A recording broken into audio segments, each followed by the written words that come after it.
085 6060 973. This is LBC.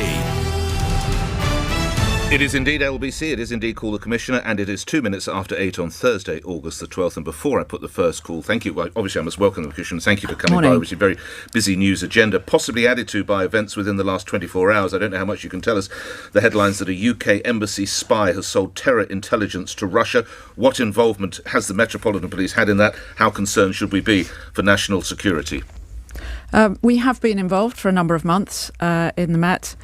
I think it's a very good example of international co-working. We've been working closely, of course, with the German authorities, the BKA, and the prosecutors, and of course with the UK government. And as you say, somebody has been arrested, suspected of involvement in what they call intelligence agent activity. We will continue to work closely with them and through the next steps. And of course, if this person is charged, we will support any trial. Wherever that may be. Currently, Commissioner, it looks like German jurisdiction will be handling this matter. Absolutely. At the moment, the Germans are most certainly handling it. As you've seen, the German prosecutor has spoken out. The man was arrested in Potsdam in Germany, and he's in custody in Germany. It would be wrong for me to speculate about what might happen next. Obviously, there is an investigation that needs to continue. But in terms of, how concerned should we be? Well, I'm not the expert, but what I can say is these things are thankfully very rare. And as I say, it shows great international cooperation. It's great that this person has been arrested. How many months were your men and women who serving you working on this? A number of months. 6? I'm not going to give you a figure. A number of months. How high a level of intelligence did this man have access to?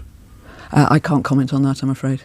Let's go to the questions. Thank you for that anyway. First up, Darren in Chigwell. Darren, your question to the Commissioner. Go ahead. Good morning. Good morning.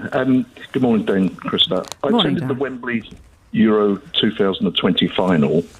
There was a notable lack of police, and surprisingly, there was no police cordon set up around the stadium perimeter to stop those who didn't have a ticket from getting anywhere near the stadium and concourse area. Why was this, and how did you allow such a high-profile event to descend into total violence and chaos? Commissioner. Well, Darren, first of all, I'm sorry if you had an unpleasant experience at Wembley. I know many people did. It's worth saying that the Euro tournament was mostly very safe and a very happy series of events.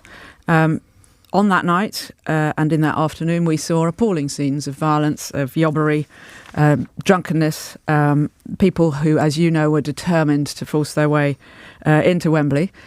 We, the police, didn't just have difficulties there. We also had difficulties, to say the least, in Trafalgar Square, where many thousands of people were in what I would describe pretty much as a pitched battle with police officers who were trying to prevent a tragedy, perhaps, where they were trying to force their way into the fan zone.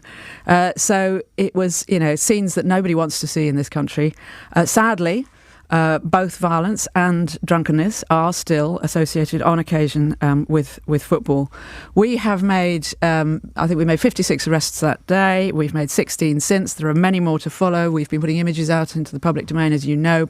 Thank you to people who have identified them, because people have been identifying them really quickly. But I hated seeing those images. I don't want to comment too much on exactly what happened for two reasons.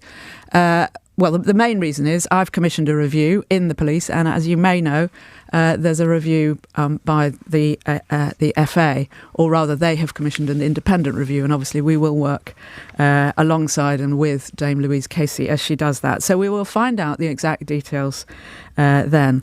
I would point out that this was unique circumstances, 55 years since England have been in a final. It was in the middle of a pandemic.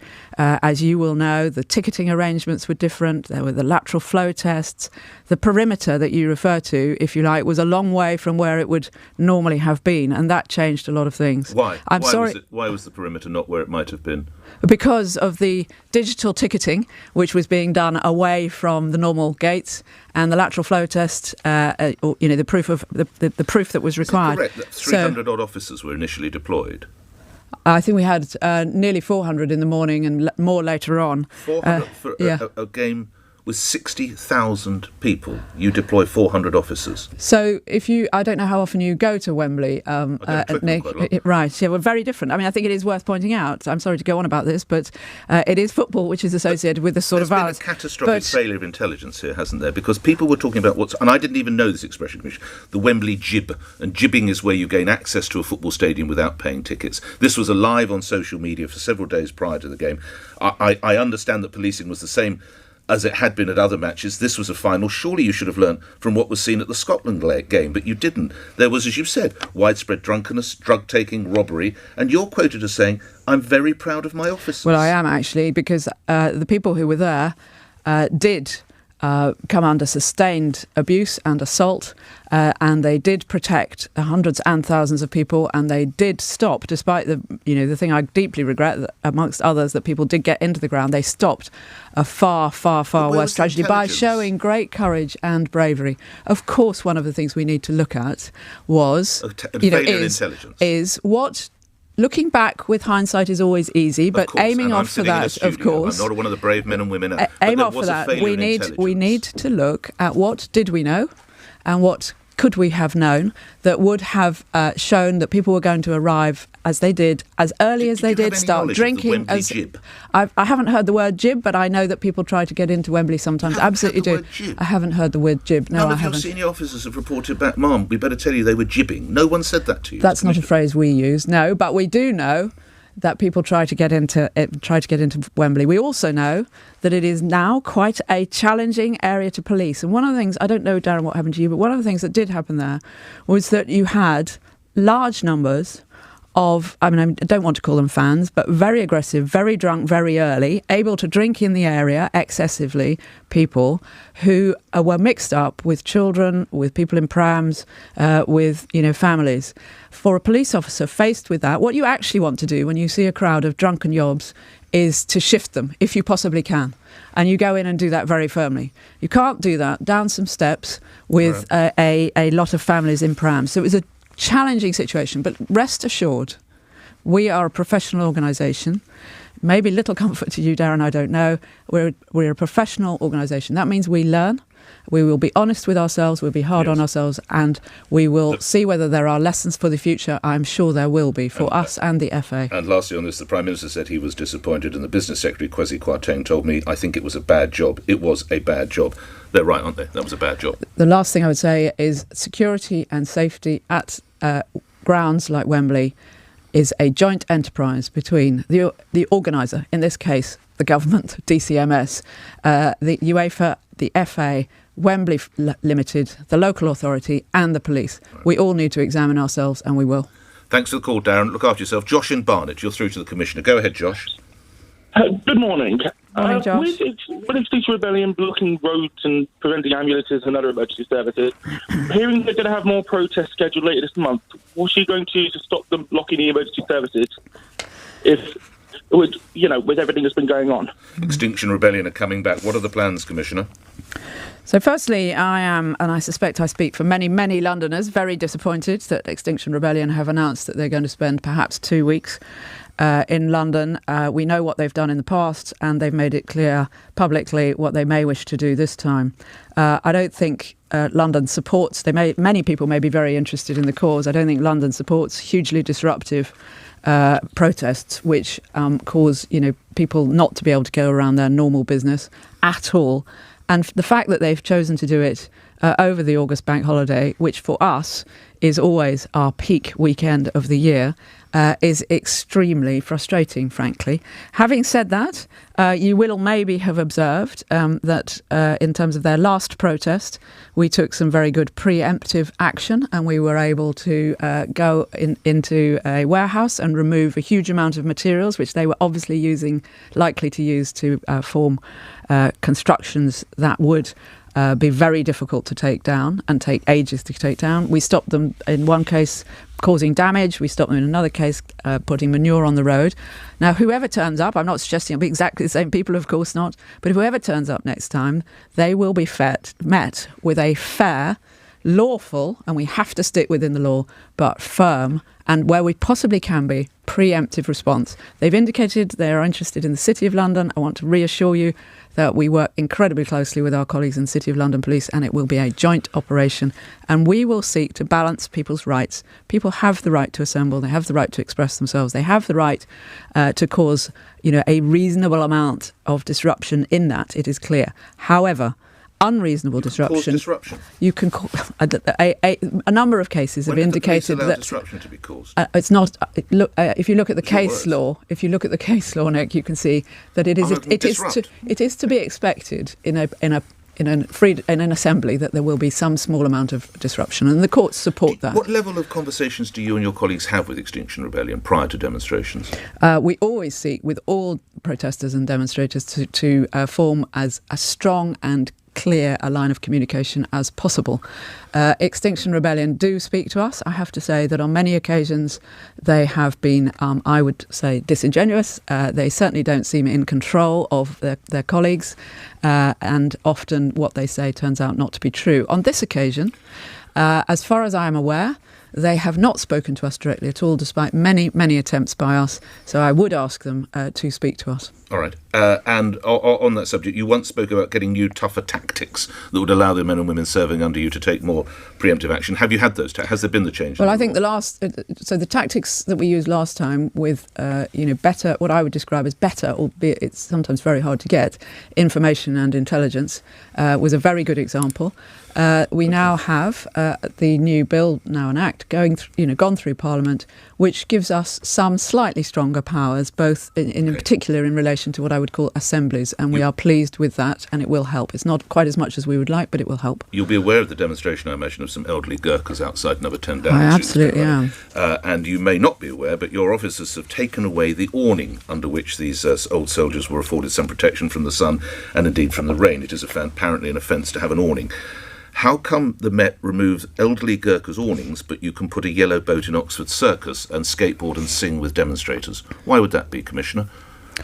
So we have to deal with each protest as they are sort of manifest. So if the Gurkhas wanted to skateboard, no, let me talk about the Gurkhas, if I may, Nick. Go ahead. Of course, I, as much as anybody, have massive respect for the Gurkhas. We have ex-Gurkhas in the Met. I know Gurkhas. I have family who've served in the Gurkha regiment. I have a massive amount of respect for the Gurkhas.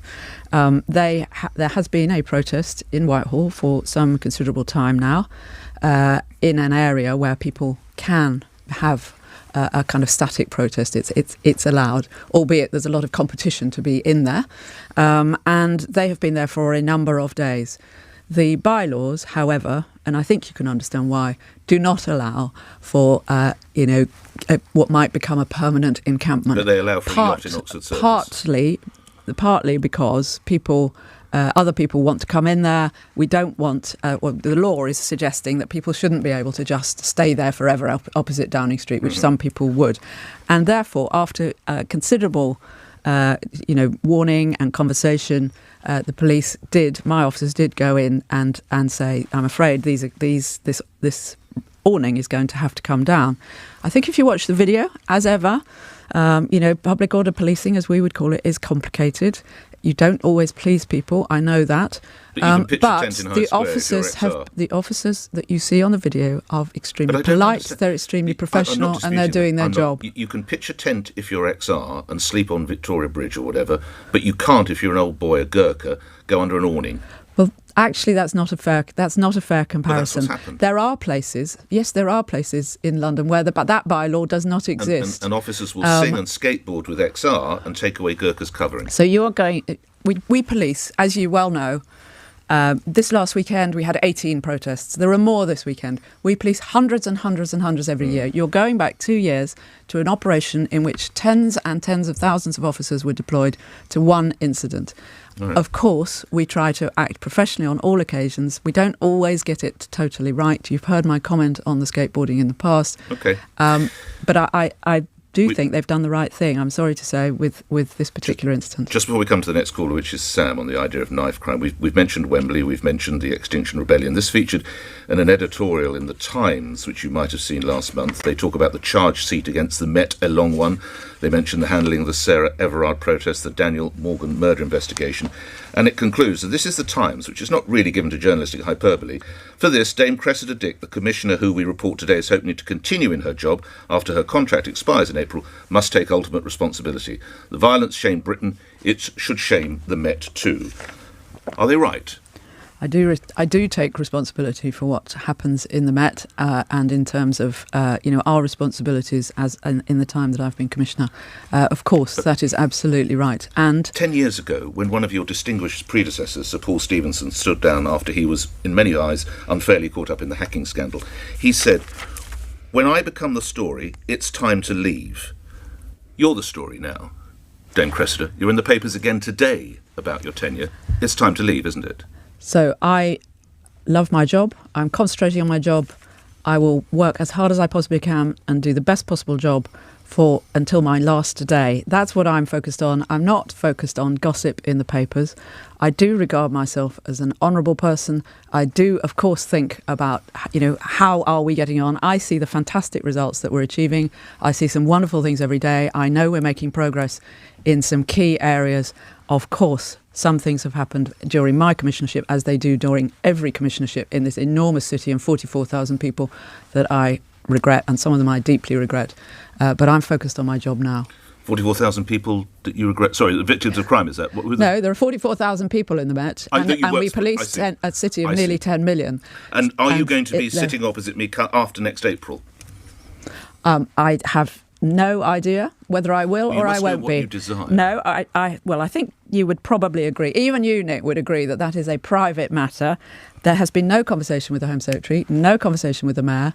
When that time comes to have that conversation, I will, of course, speak to my family, and we will all decide what is for the best. Would you want to stay in post? Can I ask you that? I've already told you.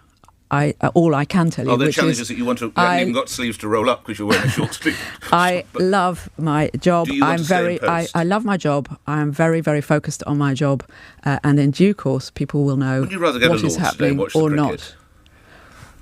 No, I've got a wonderful day ahead of me today. I'm going to see a crime reduction programme my officers are leading. I'm meeting some victims of crime. Okay. I'm out and about with a dog unit tonight. And you haven't decided yet? The conversations have not taken place. Sam's in Newham. Sam, you're on the radio. What question would you put to the Commissioner? Good morning. Sam? Hello? Yes, Sam, go ahead. You're on the radio, so what you say is going to be heard. What's your question, please, to Dame Cressida? So I live in an area where I witness a lot of knife crime and violence, mostly on a daily basis. And even my own son, he's been stabbed before. The Met Police claim to be cracking down on violence and knife crime, but reality could not be more different for people like me. You claim to have strategies, but when will we see results? All right, let's put that. I have to say, Dame Cressida, and you'll know, Commissioner, these figures probably better than I, there have been 23 now fatalities due to knife crime. Sadly, it looks as though it could be on track, possibly for the worst figure in some 20 years. And you have told me in the past that this was your number one priority. So violence on the streets, Sam, and that, of course, includes knife crime, and particularly as it affects young people, is our number one priority. And if you asked anybody in the Met, they would tell you that. And we are straining every sinew to reduce all violent crime on the streets, and in particular knife crime, and bring people to justice. Sam, I would like, if you don't mind, to talk to you outside to hear a little bit more of your experience. But what I can say is we are seeing some very considerable results. If you look at the crime of robbery, reductions last year, reductions the year before. If you look at knife crime, likewise. If you look at stabbings non-fatal of young people under 25, huge reductions. If you look at gun crime, huge reductions this year. I'm going to come back to fatal stabbings, if I might. Please. If you look at gun crime, January to July last year, as an example, this current year, we've got the lowest level of discharges of firearms in the last 10 years. That is a very big reduction. You see what we're doing, or some of you do, maybe Sam, I live and breathe this, perhaps I don't expect you to, but, we've closed 500 county lines. We've arrested over 1,000 line holders for county lines. That's highly associated with violence. Last week, we had loads of drug seizures, 182 kilograms of cocaine in one seizure. You heard it here first, Nick. I'd like a bit more detail, whatever you can. Give me that figure again, Commissioner. 182 kilograms of cocaine was seized in one seizure. That's one of the biggest seizures. When was this? And, of course, that was last week, early last week. And where, might I ask? Well, actually, it was a joint operation, but people have been charged. So I need to be careful. Okay. But the arrest you can't even tell me the county. The arrest took place in Coventry, but it was a Met operation supported by our colleagues in the Midlands. We've just one of my units, our violence suppression units, which work locally in all our boroughs, have had over 7,000 arrests for violent crime. So in all the major categories, you've seen reductions and record amounts of knives, guns and drugs and cash seized. I think those are genuine results. But let me come back to the fatal homicides and the phenomenon that we're seeing of young people carrying knives, which I think is what you're referring to, Sam. I'm really sorry to hear that your son has been stabbed. Only earlier this week, I met with a mum who has lost her son to knife crime. And this year, as Nick has said, we've had, I think, 23 teenagers killed with knives. And what we are seeing is that in these homicides, and indeed some of the homicides of older people, there's an ever greater concentration of younger people, teenagers, who are carrying knives. And all too often, you will see a phenomenon where there's 3 or 4 on one side having a fight with 3 or 4 on the other side, and they're carrying knives. So there's a huge amount for all of us in our city to do about that. It's a horrible phenomenon. I regret it. What you can see is more money going into diversion programmes. You can see us out on the streets more. We're growing.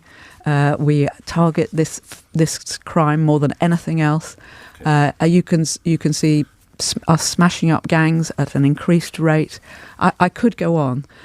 Sam, I would like to talk to you because you may have other ideas of what we should be doing. Sam, if you could kindly just stay on the line, one of my colleagues will take your details, which will then be passed on to one of and I know from past experience a conversation will take place. So, Sam, rest assured you're not being brushed off by any way, shape or form. Jackson, coming to you for your question. Just come back to one thing. I mentioned the article from the Times, which was quite critical of you and indeed of the Met. It mentioned Operation Midland. In the wake of that, can you clarify what's happened with the Met's Believe the Victim policy?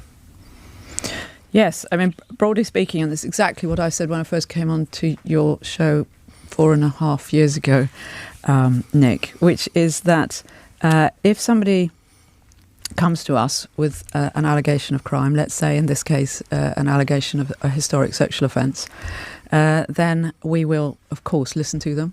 We will listen to them with, empathy and we will have an open mind and we will record their crime.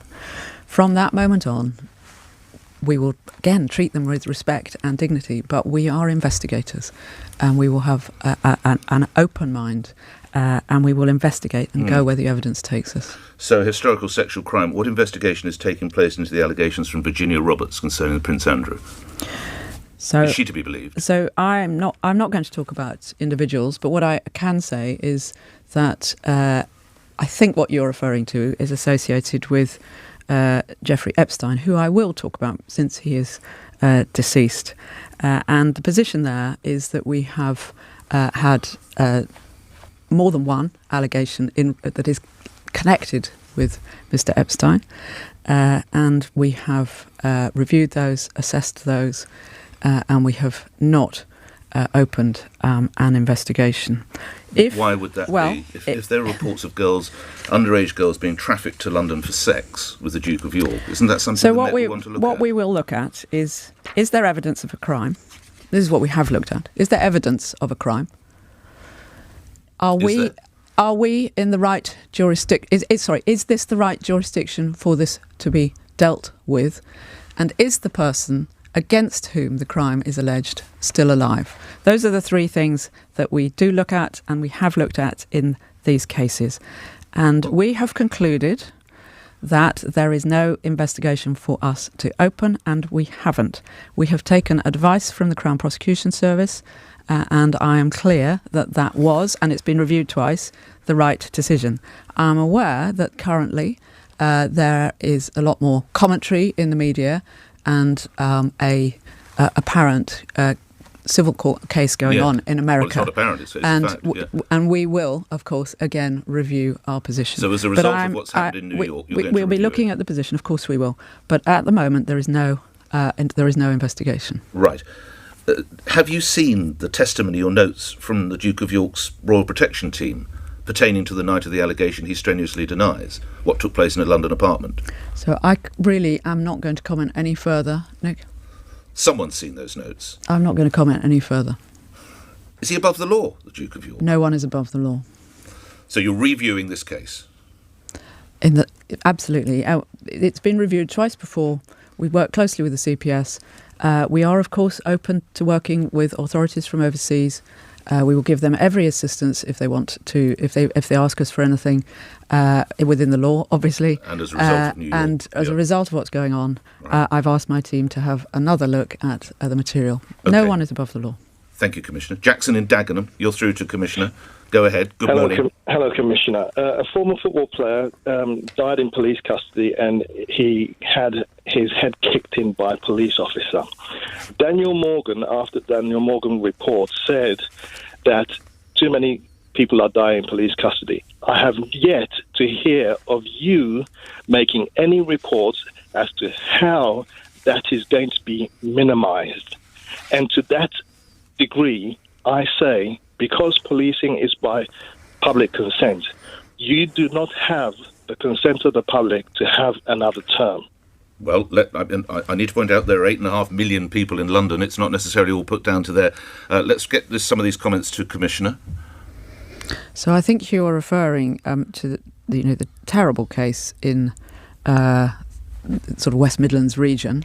And so the case you're referring to, yes, in the first instance, that of course is not a Metropolitan Police officer, but it is somebody who has been found guilty of a serious crime. This is the officer after a trial. Sad killing of the Aston Villa. Absolutely, a horrible set of circumstances. I have to say, a Met officer. Thank you. Okay. Not a Met officer. But I can move you to Daniel Morgan. Well, what I can say in answer to the question is, we have actually, if you look nationally, seen a considerable reduction in the number of people who have died in police custody.